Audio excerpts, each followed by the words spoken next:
Quem está acompanhando o noticiário recentemente viu que o Chile está passando por um período de turbulência social em que manifestantes foram às ruas inicialmente protestar devido ao aumento do preço da passagem do metrô na capital do país, Santiago. Mas as manifestações acabaram tomando proporções maiores e tornaram-se cada vez mais violentas, resultando em uma série de depredações de patrimônios públicos e privados, além da morte de pelo menos 18 pessoas até agora. Segundo os especialistas consultados pela mídia, essa onda de revolta deve-se principalmente à insatisfação da população chilena com o modelo econômico adotado no país, que estaria aumentando o nível de pobreza e desigualdade na região, além do sistema previdenciário, que estaria condenando milhares de chilenos a viverem suas velhices na miséria. Mas será que essas afirmações fazem qualquer sentido? Antes de analisá-las, peço a você que deixe o seu like, se inscreva em nosso canal e ative as notificações. Isso ajuda o nosso canal a crescer e o nosso conteúdo chegar a cada vez mais pessoas.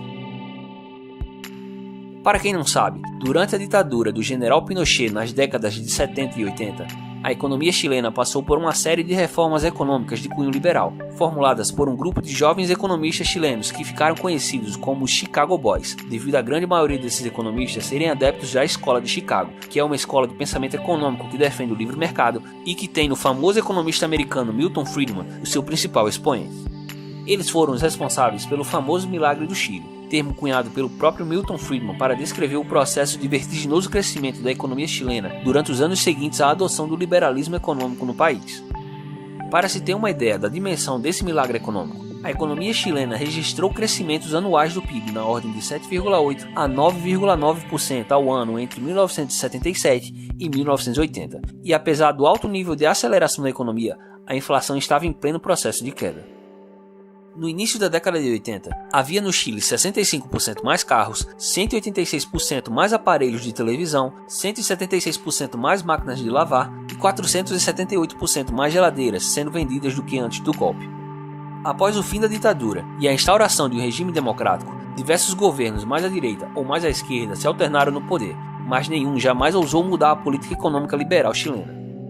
De acordo com diversos rankings que medem a liberdade econômica, a economia chilena permanece como uma das economias mais livres do mundo e continua até hoje com o maior índice de liberdade econômica da América Latina. Não por acaso, hoje o Chile é considerado como o primeiro e único país desenvolvido da região. Hoje, o Chile é o país com o maior IDH da América Latina, possui a maior renda per capita, sendo o primeiro país do continente a ultrapassar a marca dos $25.000 ao ano de renda média, além da maior qualidade de vida, acima de países como Japão e França, por exemplo. Em 1980, a renda média chilena era 30% menor que a brasileira. Hoje, é 64% maior. O Chile é o país com o menor índice de homicídios na América Latina, além de ser o país que possui a maior cobertura de saneamento básico e internet.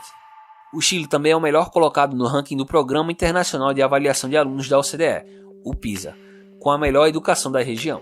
Não bastasse, o país ainda tem a melhor universidade da América do Sul.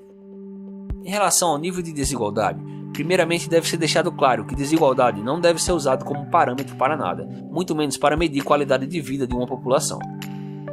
De que me adianta diminuir o nível de desigualdade de uma economia se eu conseguir isso reduzindo o nível de renda dos mais ricos? Absolutamente nada. Os pobres irão continuar tão pobres quanto antes. Por exemplo, a Noruega é mais desigual que o Cazaquistão, o Reino Unido é mais desigual que Bangladesh, e o Canadá é mais desigual que o Paquistão. Ou seja, não faz o menor sentido levar em consideração o nível de desigualdade de uma economia para se medir a qualidade de vida de um país. O que deve se levar em conta é o nível de pobreza, que é a variável que realmente importa. Mesmo assim, de acordo com o índice de Gini, que é a medida mais utilizada pelos economistas para medir a desigualdade, o nível de desigualdade do Chile em 2003 era de 0,51, no Brasil era 0,56 e na América Latina 0,52. Em 2017, o índice de Gini chileno caiu para 0,45. No Brasil, esse índice caiu para apenas 0,54 e na América Latina para 0,47. Ao mesmo tempo, o Chile foi o país latino-americano que mais reduziu sua pobreza entre 2015 e 2017. Passou de 13,7% para 10,7%. Só para se ter uma ideia, esse índice era de 68% em 1990. Hoje, o Chile é oficialmente o país com o menor índice de pobreza na América Latina. Já as críticas em relação ao sistema previdenciário chileno não se sustentam. O regime chileno é considerado um dos melhores do mundo e é extremamente sustentável. E ao contrário da fake news que se popularizou nos últimos meses, o índice de suicídios entre os idosos no Chile está bem longe de ser um dos maiores do mundo.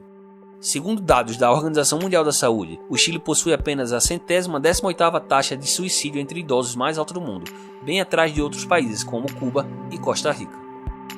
Ou seja, independente do parâmetro que você use, fica evidente que o Chile é de longe a economia com o melhor desempenho de toda a América Latina, e que todos os índices usados para medir a qualidade de vida da população estão melhorando ano após ano, invalidando assim as afirmações dos ditos especialistas sobre a causa desses protestos.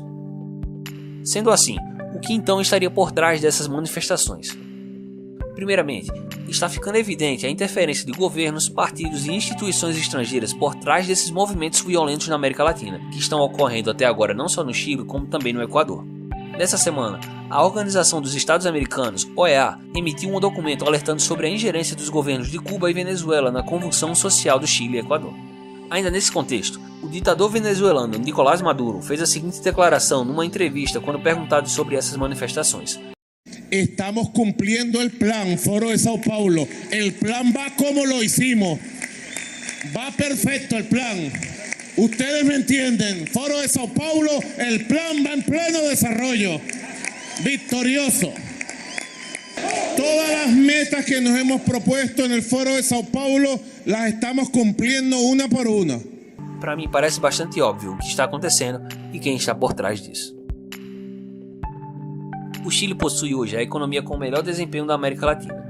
Não à toa, é o único país da região considerado como um país desenvolvido. Entretanto, o país possui sim uma série de graves problemas, mas nada que justifique tamanha convulsão social. Esses protestos violentos nada mais são do que resultado de movimentos políticos oportunistas que se utilizam da fragilidade e da pobreza de parte da população para gerar ressentimento entre diversos setores da sociedade, no intuito de desestabilizar os governos no poder. Diversos políticos oportunistas estão tentando criar um ambiente semelhante no Brasil. Por esse motivo, é sempre bom ficar de olho.